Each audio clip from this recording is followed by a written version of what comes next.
Saya menjawab ini tidak sebagai anggota Komisi Percepatan Reformasi Polri, tetapi sebagai seorang yang menjadi peminat dan pembelajar ilmu hukum. Perkap tersebut, Perkap nomor 10 tahun 2025 itu bertentangan dengan dua undang-undang, yaitu pertama Undang-Undang nomor 2 tahun 2002 tentang Kepolisian Republik Indonesia, di mana di dalam pasal 28 ayat 3 disebutkan bahwa anggota Polri yang mau masuk ke jabatan sipil itu hanya boleh apabila minta berhenti atau pensiun dari dinas Polri. Ketentuan terbatas ini sudah dikuatkan oleh putusan Mahkamah Konstitusi nomor 114 tahun 2025.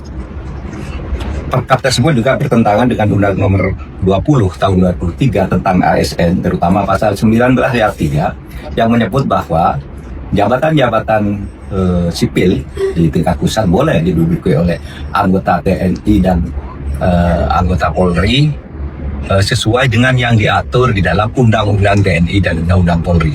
Undang-Undang TNI sudah mengatur adanya 14 jabatan yang kalau diperluas menjadi 16 sudah mengatur bahwa TNI bisa ke situ. Tapi Undang-Undang Polri sama sekali tidak menyebut jabatan-jabatan yang bisa diduduki oleh Polri.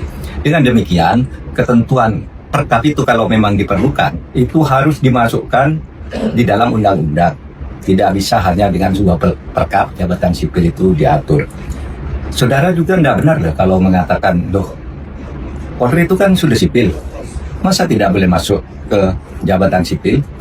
Ya memang begitu aturannya. Sipil tidak boleh masuk ke sipil juga kalau di ruang lingkup tugas dan profesinya. Misalnya, seorang dokter bertindak sebagai jaksa kan tidak bisa. Jaksa bertindak sebagai dokter kan tidak bisa.